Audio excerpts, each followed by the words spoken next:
In many videos before, I've explained how the story of Noah's Ark landing just south of the Caucasus is a cryptic telling of the Caucasian race's expansion from the Middle East. I've showed why the misconception that all of Noah's sons were of different races is false, and how all of the Adamic lineages can be pinpointed to Cro-Magnon haplotypes. I've explained how Noah gathering two of every kind of animal parallels the Indo-Europeans' lifestyle as nomadic pastoralists, who then diffused the practice of animal domestication to many foreign lands. And I've mentioned that the first lineage to domesticate cattle in Upper Mesopotamia was the Caucasian R1b haplogroup. But today, we are going to go through Jubilees chapter 8, and show how there is even a scriptural basis for claiming that much of Europe is of Semitic origins. We will also see how essentially all of Asia, as well as the eastern borders of Africa, also belong to Shem. Before we get into it, I want to quickly give credit where it's due. I was already aware that Scythia fell within Shem's territory, but I learned about the true locations of the Rafa mountain range and the Tina River from a video made by the God Culture. That said, I do disagree with a lot of his hypothesis, as well as his views on who the true Semites are. So here is my interpretation of Jubilees 8. After the floodwaters receded, Noah's Ark rested upon the mountains of Ararat, located in northern Mesopotamia.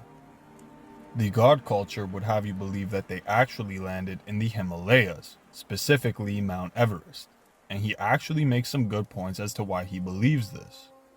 However, this claim is rooted in a mistranslation of Genesis 11 verse 2. See, most translations hint that people were migrating from the east. One example of this is in the King James Version, which says, "As they journeyed from the east, they found a plain in the land of Shinar." However, we also have translations that claim they traveled to the east rather than from the east.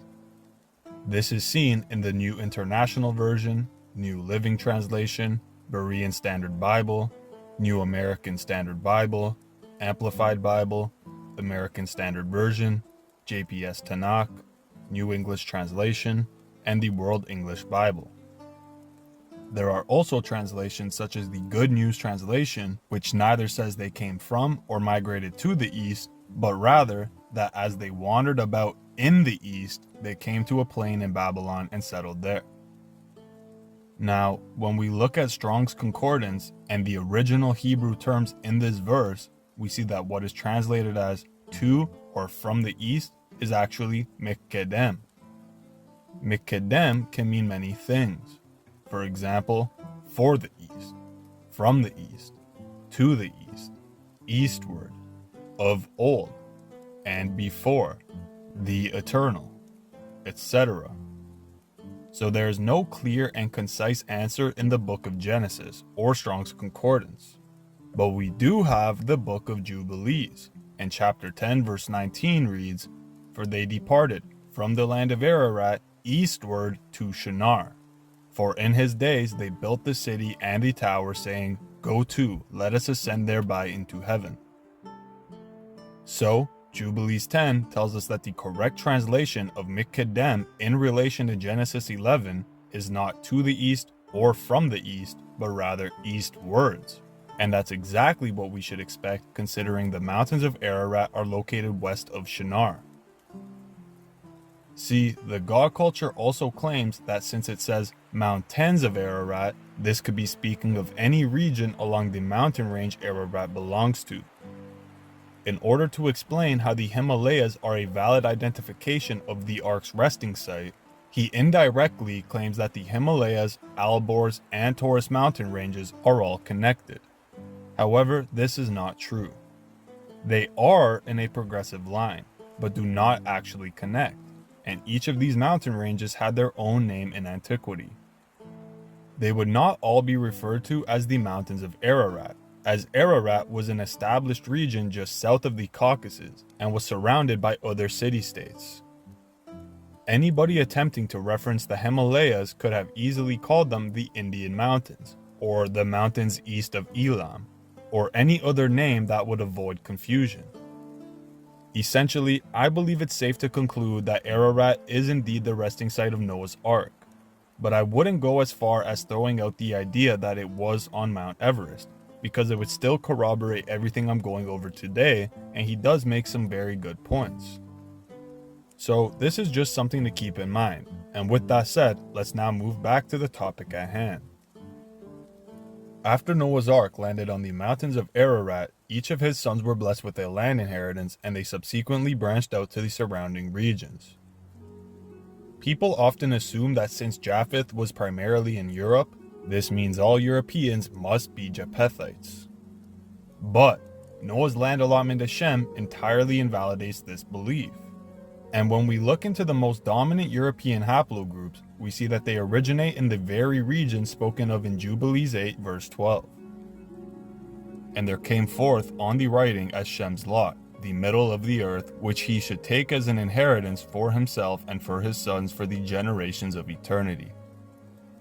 This line is an introduction to Shem's inheritance, and simply claims that Shem's land is situated around the middle of the earth. Now, the term translated as earth is actually land, so the middle of the earth equals the middle of the land, which is the Middle East, the promised land where New Jerusalem will eventually land. This territory is in the middle of three major continents: Africa, Europe, and Asia. It is also right beside Egypt, which is the center of all the landmass on earth. So, the first part of Jubilees 8 verse 12 is simply pronouncing that Shem's allotment is focused around an extremely significant land, which is situated in the middle of all the world's empires. It is not saying that what we deem as the Middle East is the only region where Shemites dwelled. This is made evident in the following lines, which lay out Shem's borders and show that his portion actually extends well beyond the Middle East. So the Middle East is only the focal point of Shem's territory, not the entirety. Now, when a step-by-step description of Shem's borders begins is when it says, from the middle of the mountain range of Rapha, from the mouth of the water from the river Tina. A better translation of what this should say is, from the middle of the mountain range of Rapha to the mouth of the water from the river Tina. And so, what is Rapha and Tina? Rapha is the Hebrew name for the Riphaean Mountains, which were later renamed to the Ural Mountains. This mountain range extends vertically, so when Jubilee says the middle of the mountain range, it is speaking of the northern Urals, which sit between the southern/central Urals and the polar Urals. Thus, the northern Ural Mountains are the first plot of land forming Shem's border. From here, the border extends from the mouth of the water from the river Tina, and his portion goes towards the west through the midst of this river. Well, the Tina River is the Tanai River, which has been renamed to the Don River. We have actually covered this river many times before, as it plays into the tribe of Dan's tradition of renaming new locations after their forefather. Of course, Dan was a seafaring tribe who remained in ships, so they would have utilized rivers such as the Don throughout their migrations. This explains why various rivers stemming from this region have names such as Danube, Don, Dniester, and Dnieper. Keep in mind that in Proto-Hebrew there were no vowels, so Don, Din, Dun, and Dan are all the same. Also keep in mind that Dan was to cause setbacks for his brothers, so it makes sense that he renames the Tina River, thus separating us from the ability to understand how we tie into the lineage of Shem. But anyway, Jubilee says Shem's region starts from the middle of the Rapha Mountains and then stretches westwards until the mouth of the river Tina. The mouth of a river is the end that opens into a large body of water. Thus, the mouth of the river Tina would be the southern end of the Tanai River, which flows into the Sea of Azov. But what does it mean when it says his portion goes through the midst of this river? Well, there are a few ways we can interpret this. 1. The primary definition of midst is middle. So it could be saying that Shem's descendants lived along the banks of this river towards its middle, and then in all the regions stretching north and east towards the Ural Mountains. 2. Considering the shape of the Tanai River and the fact that the verse says Shem's land goes through the midst of the river, it could be saying that Shem's descendants live within the pocket of land just west of the river banks. Nonetheless, the map of Shem would barely change if one or the other is correct. And regardless of which interpretation you choose to believe, we can evidently see that a chunk of land in Eastern Europe belongs to Shem. All of the land between the Don River and the Northern Urals. Now, if we want to confirm everything we have gone over thus far, what I've said needs to coincide with the preceding lines from Jubilees 8 verse 12.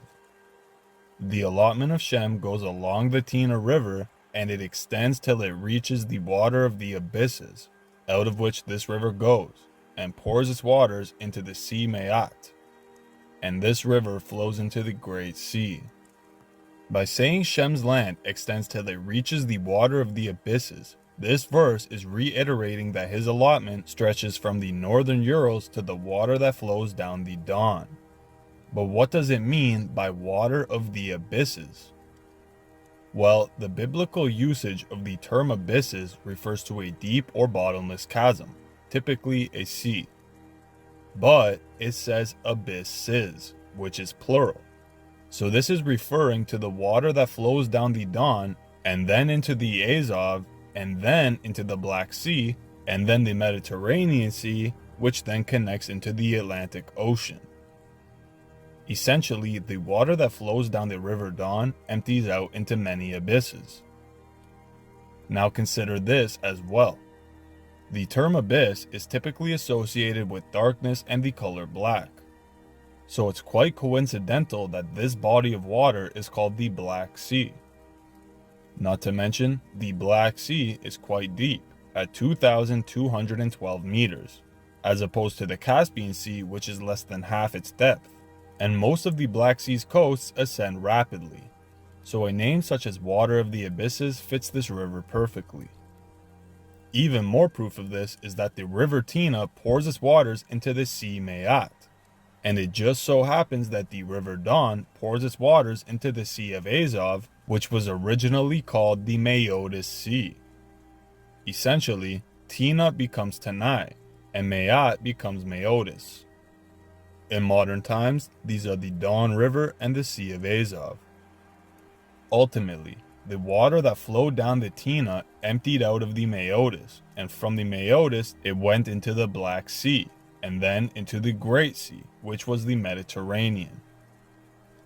Now, what is meant by all that is towards the north is Japheth's, and all that is towards the south belongs to Shem? Well, when we plot out the description given to us in this verse, we see that there is plenty of land north of Shem's borders. So everything north and west of the blue arrows belong to Japheth. Now, from this river, Shem's territory extends till it reaches Karaso. This is in the bosom of the tongue which looks towards the south, and his portion extends along the Great Sea. At this part, the god culture skips all the way from the Black Sea over to India, and identifies the tongue as India with its bosom as the Gujarat region. This is an awesome find, and there surely is a parallel, but he doesn't account for the fact that Noah is describing Shem's borders in a linear progression, from plot to plot. He is not jumping back and forth. He mentions the Ural Mountains, then the Tina River, then how the river flows into the Great Sea, then he mentions a tongue, and then after he mentions the tongue, he mentions the Great Sea again. So Karaso should be near where the Black Sea flows into the Great or Mediterranean Sea. Thus, I believe Karaso is the ancient city of Chersonesus, which was later renamed to Gallipoli. It is at the bosom of Anatolia and even points towards the south, just as scripture says. Not to mention, it is right beside the mouth of the Marmara Sea, in which the water of the abysses flows out of the Black Sea and into the Mediterranean. Now, when it says his portion extends along the Great Sea, it is saying his portion extends throughout Anatolia, along its southern shores, and then down through the Levant. and it extends in a straight line, meaning southwards along the seashore, till it reaches the west of the tongue, which looks towards the south. Here is another misidentification made by the god culture, because he identifies the west of the tongue that looks south as the southwestern tip of Arabia. In fact, the tongue referred to is right under the territory of Edom, where we would expect it to be if we were going in a linear progression. Here we see that there is clearly a tongue-shaped peninsula formed by the Gulfs of Aqaba and Suez. The territory of Shem then turns here towards the south, towards the mouth of the Great Sea, on the shore of its waters. I personally believe there is a mistranslation here, because it makes no sense how we can go from the west of the tongue and go southwards, towards the mouth of the Great Sea, which is the Strait of Gibraltar in the west. In my opinion, this verse should read, "And it turns from here, in the south, towards the mouth of the Great Sea, along the shore of its waters."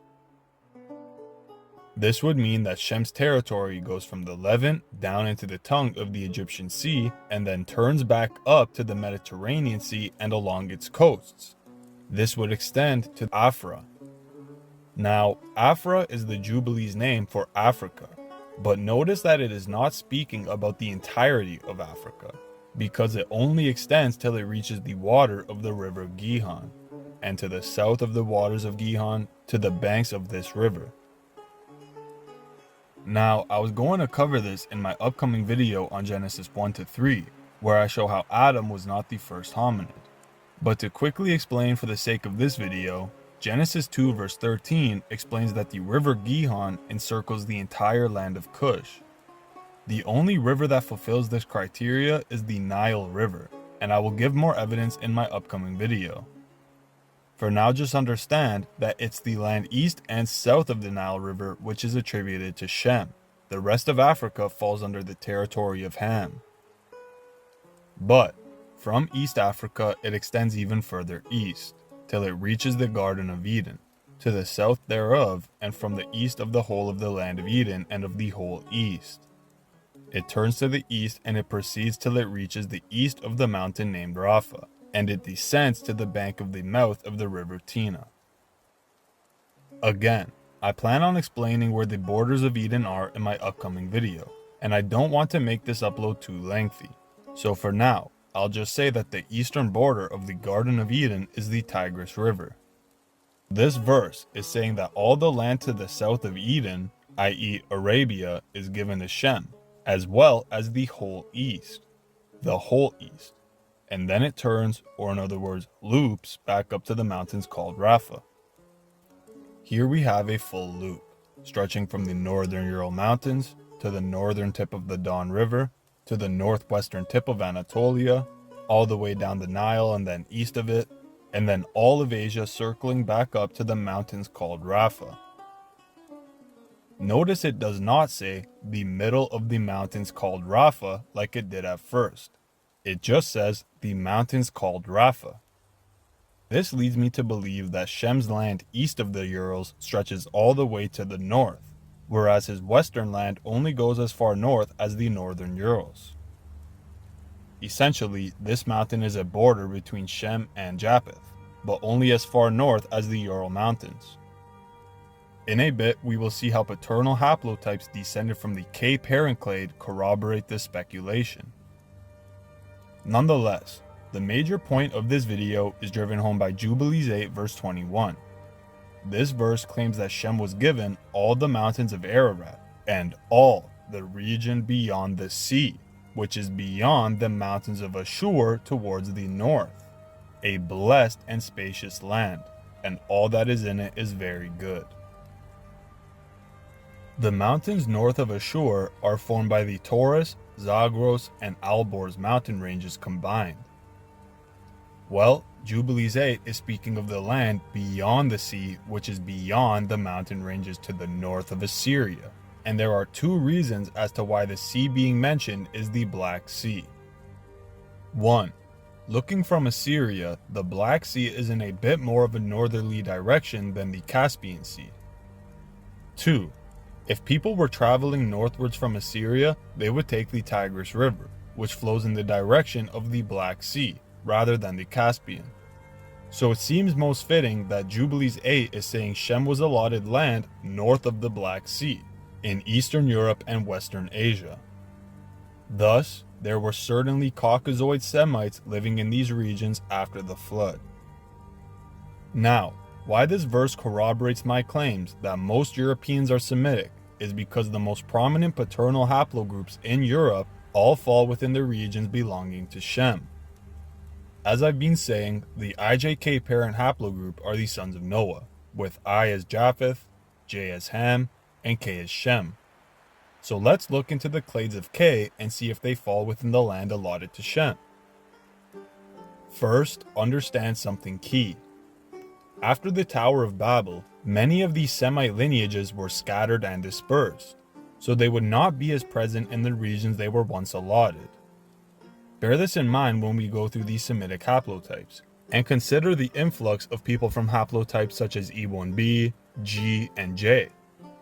But don't forget that just because they aren't present in a certain region doesn't mean they don't originate or migrate through there. Every one of the haplotypes I'm about to mention originate within the bounds of the land allotted to Shem, so we will see that these clades are the biblical Semites. Now, from K we have two branches, K2 and LT. From LT we have L and T, and from K2 we have K2A, which produces N and O, and K2B, which produces SM and QR. Right now, my rough draft is as follows. K2A produces N and O, which are both sons of Lud. On the other hand, K2B produces two groups, SM and P. P seems to be the lineage shooting straight down from Arphaxad to Peleg. Remember, in Peleg's day, the world was divided, and his brother Joktan split from him, eventually migrating east. Therefore, I believe S and M, which branches off from P, is the lineage of Joktan. And what's extremely interesting is that S and M pop up most common in Indonesia and New Guinea, as well as the surrounding islands. Now, a lot of very intelligent people have the land of Ophir, son of Joktan, marked as the Philippines. However, could it instead be New Guinea and Indonesia, about 3,000 kilometers south? My answer is yes. They have sandalwood, gold, silver, apes, and most notably, elephants. 2 of the 4 subspecies of Asian elephants are found in Indonesia, and the region also contains peacocks. Matter of fact, they tend to be purple peacocks, which would have caught Solomon's eyes considering it would match his Tyrian purple robes. Though Indonesia and New Guinea match the criteria of Ophir to a slightly lesser degree than Philippines does, this could be explained by New Guinea's exploitation over the course of millennium. Eventually, resources run dry and empires collapse. Now, the biggest validation of all is that in eastern Papua New Guinea, the people of Bougainville claim Ophir was the original name of their islands, essentially Papua New Guinea and Indonesia. That said, the lineage of Joktan would be present in many of the surrounding islands as well. In Micronesia, it ranges from 70 to 77%. In Fiji, it ranges from 60 to 77%. The Solomon Islands up to 72%, the Marshall Islands up to 64%, Palau up to 62%, and Tokelau up to 50%. If I am right, Philippines may not be Ophir, as there is only a slight presence of the M and S haplogroups on this island. These clades together form K2B1, which is present in about 60% of men from the Eta demographic of Philippines. You may be thinking, that's quite high, why exclude them? Well, I exclude them because they only dwell on the island of Luzon, and are a massive minority consisting only 0.003% of the entire population. But there is still Semitic ancestry in the Philippines, as the majority of their nation is of the OY DNA haplogroup, which I speculate to be Lud. Reason being that Lud is the only one of Shem's sons who are mentioned as extending east past Ashur, but without any borders listed beyond that. Without a given limitation, it leads me to believe he may extend all the way to the end of the landmass, which is definitely what we see with the OY DNA haplogroup. Now, like I said, S and M's brother is P, which produces Q and R. I believe the lineage of Peleg remains P until Terah. From Terah, we get Q as Nahor and R as Abraham. Keep in mind, Haran only had 2 daughters, so there is no Y-DNA clades derived from him. Of course, Q is quite scarce in the Middle East, but what's interesting is that its presence literally stretches from Aram Naharaim to Anatolia, with another pocket in southern Arabia. Essentially, if Q is Nahor, it explains why Q is found in Haran and Aram Naharaim, where Nahor lived out his days. And now, here's what's interesting.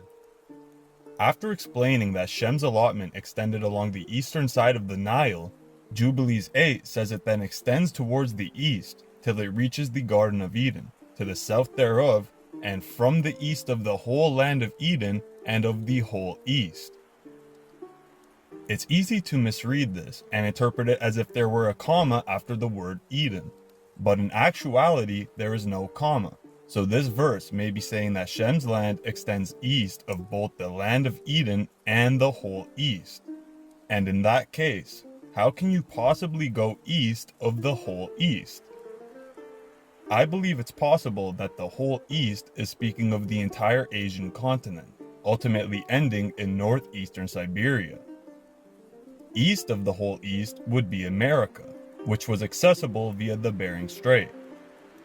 This may explain why the Semitic QY-DNA haplogroup ended up in the Americas, then becoming the most dominant lineage amongst indigenous men. Now, in terms of Q's brother RY DNA, I go over this in all my videos, and I'll even go over it again shortly, so let's skip that for now. All we have left are the L and T haplogroups, and the figures Aram, Ashur, and Elam. So we have 2 clades and 3 men. Well, when I was reading Jubilees 9, I realized that 2 of these men's lineages can actually fit under one haplotype, since all of their lands fall within the same region and they took wives from the same stock.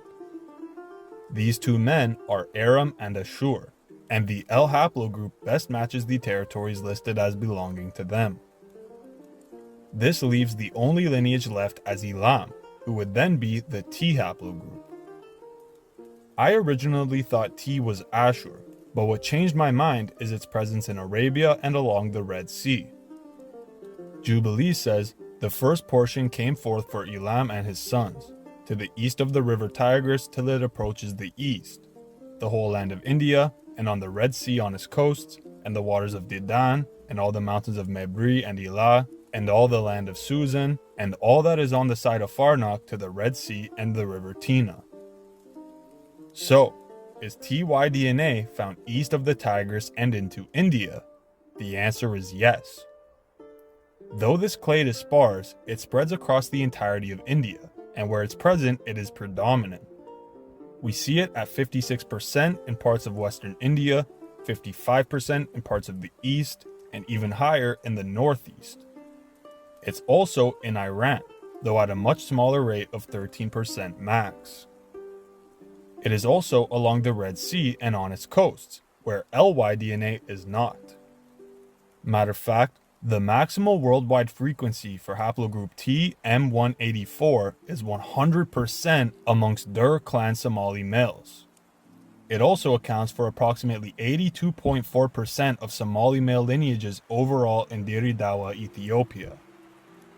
On the TY-DNA map, you can see it along the entire eastern coast of the Red Sea, as well as in Dedan, which was an ancient oasis city renamed to Kurebaz. So, TY-DNA fits Elam's land best. However, LY DNA is more present in India and Elam than Elam itself? Well, this could be explained by the fact that Assyria was far more dominant and widespread than the Elamites. They even set out on large-scale campaigns against India during the reign of Semiramis. And much later on, there would be another influx of the L haplogroup into India due to the Islamic conquests which took place from the 13th to the 17th centuries AD. So this all explains their predominance in territories that were attributed to Elam, whereas Elam's presence would dwindle over time. Now, to recap really quick. K turns into K2 and LT. From LT, we get L, which is Aram and Ashur, and T, which is Elam. From K2, we get K2A, and from K2A, we get NO, which is the sons of Lud. On the other hand, K2B gives us MS, which is Joktan, and P, which is Peleg. This follows down to Terah, whose sons Nahor and Abraham become Q and R. From R, we have R1A as Ishmael, R1B as Isaac, and R2 as the sons of Keturah.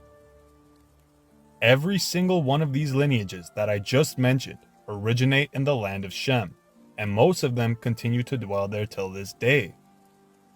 It is only the R haplogroups who extend beyond this allotment, and I will explain why shortly.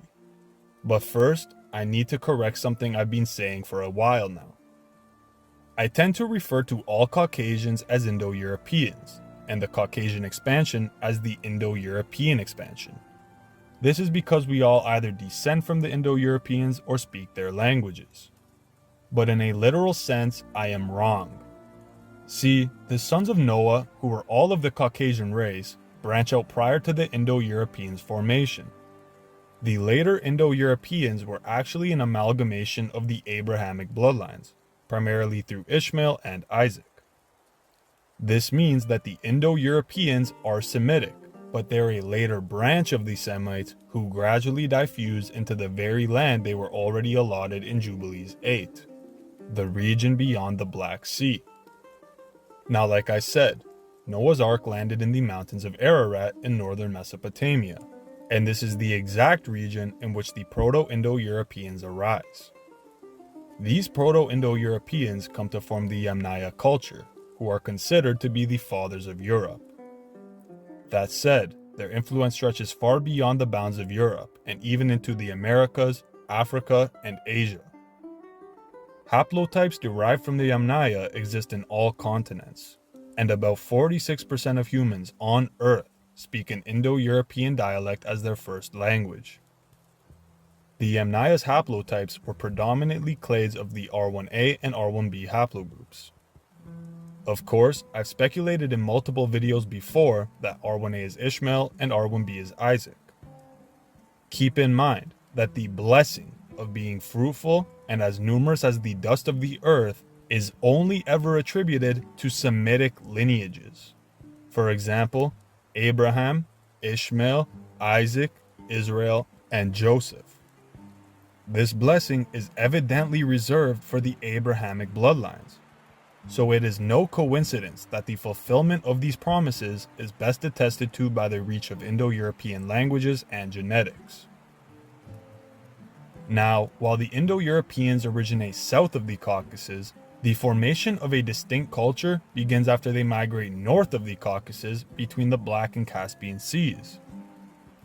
When you look at maps depicting their domain, you can see that it would have leaked into Japheth's territory. So what I speculate happened is that there were already Semites and Japhethites living north of the Black and Caspian Sea due to their inheritance in Jubilees 8. Later on, the sons of Abraham's concubines were sent to the countries in the east. After migrating through the Caucasus, likely taking the Dariel Gorge, they formed the foundation of what we know now as the Yamnaya culture. It makes sense that the formation of the Yamnaya would first be attributed to Ishmael. This is because they were a wild and hostile group, which is reminiscent of Ishmael's prophecy. As time progressed, there would have been an influx of people from the lineage of Isaac, not only through voluntary migration, but also due to the captivities of Israel. One example of a voluntary migration that likely played a significant role in the influx of R1b to the Yamnaya is the ancient myth of Hercules visiting the Scythians. See, when they say that they were visited by Hercules, they may be talking about their distant ancestors, who weren't yet referred to as Scythians, but were part of what we know as Yamnaya. Now, Hercules is actually a personification of the mighty sea people or Phoenicians. In Hebrew, Rakal means to trade, and Heraklim means the traders. Heraklim is essentially Rakal with the article he and the plural suffix. Greeks had a custom of ending names with the letter S. For example, Menelaus, Achilles, Herodotus, and many more. Therefore, the Hebrew Heraklim turned to Heracles.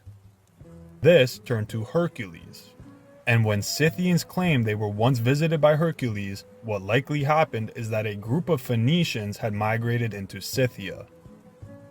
Matter of fact, they likely mixed with the Scythians, which would explain why the Germanic tribes who descend from the Scythians ended up adopting the Phoenician alphabet.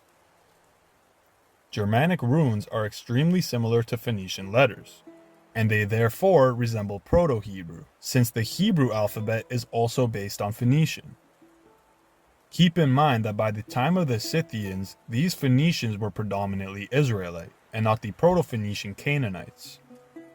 My whole point is that R1b Israelites would have migrated into Scythia even before their exile. After the Assyrian captivity, there would be an even greater influx of R1b tribes into the same region.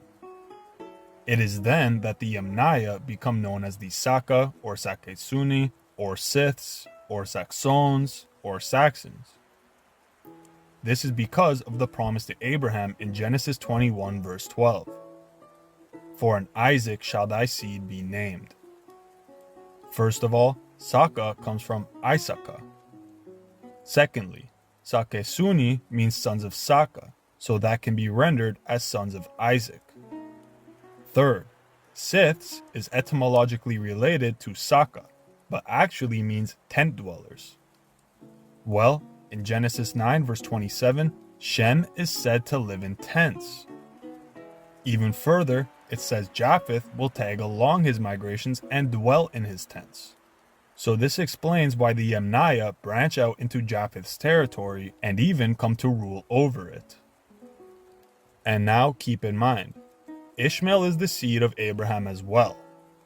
In Genesis 21 verse 12, it says, "In Isaac your seed shall be called." It does not say Isaac's seed shall be called or Jacob's seed shall be called. It says Abraham's seed. So this begs the question, is Ishmael included as well? Based on what we know, it seems so, because the name of Isaac was placed upon the exiled Israelites who were scattered amongst the heathens living in the exact regions Ishmael was sent by Abraham. As we know, the Saka and Scythians were both R1a and R1b, so the genetics would substantiate the speculation that Ishmael is included in this blessing. Now, another bit of evidence that the Indo-Europeans were primarily formed by branches of Abraham is the fact that Hittite is the oldest known Indo-European language. Remember Ezekiel 16 verse 3. Abraham was an Amorite and Sarah was a Hittite. So, the Hittite matriarch of Abraham's offspring accounts for Hittite being the earliest Indo-European language. Essentially, Noah lands in the Ararat region, and within a few generations, the Hittites form a short distance to the west. Later on, in a city south of the Ararat region, likely Urkesh or Urfa, Abraham was born. He marries a Hittite princess, and this relationship has a massive influence on his offspring, not only through Sarah but also Hagar. This is because Hagar was a slave to Sarah, and thus would have spoken Hittite and partaken in their culture, then passing it off to Ishmael. Later on, Ishmael branches from his family after being sent to the countries in the east, and he eventually mixes with Japhethites and other Semites to create the Proto-Yamnaya. Now, While all of this is occurring, there is also the formation of Hebrew, which used the Phoenician alphabet to form their script. It is no coincidence that almost all European scripts are derived from Phoenician, a connection that is most evident in Germanic runes. There are also plenty of linguistic connections between Hebrew and Celtic languages such as Gaelic and Welsh. All of the tribes I just mentioned, Germanics, Gaels, and Welsh, evidently descend from the tribes of Israel, though through separate migrations and in different periods. Also keep in mind that there are lineages from Shem who did not speak any languages from the Semitic family. We typically hear of the Akkadians, Canaanites, and Assyrians. But what about the rest of Shem's lineages that do not dwell in Semitic-speaking territories? Remember, Jubilees 8 tells us that Shem's lineage stretched beyond Mesopotamia into countries such as Iran, Pakistan, Afghanistan, and even reaching India. Surely, none of these people spoke a Semitic dialect. Regardless, they're still Semites. So the argument that biblical Semites have to speak a so-called Semitic language is a falsity, especially when we consider that the oldest languages in the so-called Semitic language family are East Akkadian and Phoenician. Well, the Akkadians actually descend from the Amorites, who were descendants of Canaan, and Phoenician was created by Canaanites as well. So we have two non-Semitic Canaanite groups forming the basis of the Semitic dialects. This goes to show Canaan has surely been a thorn in our side as prophesied in Scripture. They've hidden our lineage while claiming it for themselves. And this isn't me crying and playing victim, it's me telling you that we've been handed over to our enemies due to our iniquity and disobedience. Now, a bit more about the Yemnaya and why they fulfill the criteria of being Abraham's offspring. See, the Yemnaya were originally classified as Western steppe herders, and lived a life akin to the Israelites' forefathers who were said to be nomadic pastoralists, essentially migrating while raising livestock and tending to flocks and herds. This is exactly how Abraham and his family lived. Matter of fact, they are the first people in all of Scripture to be described as living a nomadic lifestyle and partaking in transhumance. The reason this is important is because a Wikipedia article reads, "It is hypothesized that R1B people were the first to domesticate cattle in northern Mesopotamia some 10,500 years ago." With the increase of the human population within the Fertile Crescent from the beginning of the Neolithic, starting 12,000 years ago, selective hunting and culling of herds started replacing indiscriminate killing of wild animals. Cattle herders probably maintained a nomadic or semi-nomadic existence, while other people in the Fertile Crescent, such as haplogroups E1b, G, and T, settled down to cultivate the land or keep smaller domesticates. The analysis of bovine DNA has revealed that all the taurine cattle alive today descended from a population of only 80 aurochs. The earliest evidence of cattle domestication dates from circa 8,500 BC, in the pre-pottery Neolithic cultures in the Taurus Mountains. The two oldest archaeological sites showing signs of cattle domestication are the villages of Keyonu Tepesi in southeastern Turkey and Jah de El Mugara in northern Iraq, two sites only 250 kilometers apart from one another. This is presumably the area from which R1B lineages started expanding. In other words, this is the R1B homeland. So first of all, the Indo-Europeans match the exact migrations of Shem's lineage and dwell in the same lands given to him in Jubilees 8. Secondly, the Indo-European R1B clade were the first cattle herders because they were offspring of Noah, who earlier on dispersed from the Ararat region with two of every kind of cattle. Noah's sons then repopulated the earth with these cattle, then spreading the practice of their domestication to new lands. This is why roughly 82% of Europeans can digest dairy, whereas 75 to 95% of Africans, Asians, and indigenous are lactose intolerant as adults. Remember Leviticus 20 verse 24. "But I have said unto you, ye shall inherit their land, and I will give it unto you to possess it, a land that floweth with milk and honey. I am the Lord your God, which have separated you from other people. The nations in Africa who are most capable of digesting dairy into adulthood are predominantly R1b on their paternal lineage. This means that they almost certainly inherited the ability to digest dairy from these Cro-Magnon R1b men. Now, I am personally predicted to be RM222, which branches from RM269 originating in Anatolia and northern Mesopotamia. R1b M269 is closely associated with the diffusion of Indo-European languages, as attested to by its presence in all regions of the world where Indo-European languages were spoken in ancient times, from the Atlantic coast of Europe to the Indian subcontinent, which comprised almost all Europe, Anatolia, Armenia, European Russia, southern Siberia, many pockets around Central Asia, Iran, Pakistan, northern India, and Nepal. But this haplotype has also been found in Levantine samples dating to the exact period in which the Exodus occurred. A genetics blog I found online reads, "The new Harvard genotype datasets that I blogged about recently include a couple of potentially very useful samples from the Levant dated to 1400 to 1100 BC. IDs 12062 and I1934 in the Anno files. They're both from an archaeological paper about a late Bronze Age burial site in what is now Israel that was published back in 2017. Surprisingly, individual I2062 is listed in the Anno files as belonging to Y haplogroup R1b M269. Now, this is also the haplotype of King Tut, who I share a 139 long SNP chain with. This indicates that I am either descended from him or branched from the same common ancestor. Nonetheless, what's important is that all of this substantiates our line of descent through Semitic regions. Now, if this was the case, we should be able to prove it through genetics, and that's exactly the case. Here are my father's results from Jedroja's ancient admixture calculator. West European hunter-gatherer, 42.14%. Natufian, 38.69%.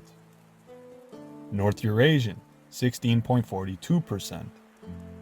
South Eurasian, 1.31%. And East Asian, 1.31%. So, how would I possibly have Natufian DNA other than if my ancestors dwelled in that region and took Natufian women as wives? I can't see any other plausible explanation. And to add to my case, here's my father's results from another calculator called Punt DNA K12 Ancient Admixture. Anatolian Neolithic farmer, 36.01%. European hunter-gatherer, 35.52%. Caucasus hunter-gatherer, 19.79%. Near Eastern, 5.34%. Beringian, 1.74%. East Asian, 1.28%. And South Asian, 0.31%. So, these ancient admixture calculators actually show that the majority of my father's ancestors originally came from the Middle East.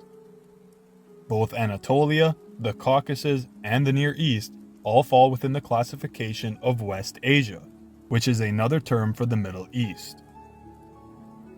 So with all of this, it should be very clear that the Indo-Europeans perfectly embody the traits and prophecies of Shem's lineage, and originate in a land that was given to Shem as a blessing. It is only due to misinformation, omission of information, or intentional cover-ups that this is not known to the masses. Most people are entirely unaware that Jubilees says Shem also migrated northwards through the Caucasus, just like the later Israelites. They have no clue that this is why we are called Caucasians. So, my next major video will go through Genesis 1 to 3 and explain why Adam was not the first man. I also plan to make a quick video on Arzareth and the Chernyakov culture, which I recently made a community post about. I'm considering making this video first since it's going to be pretty quick, but there's no promises yet. For now, I hope this video has been very helpful, and I'm grateful that you watched to the end. Thank you very much, and feel free to leave a comment with feedback or even additional information that I might have missed out on.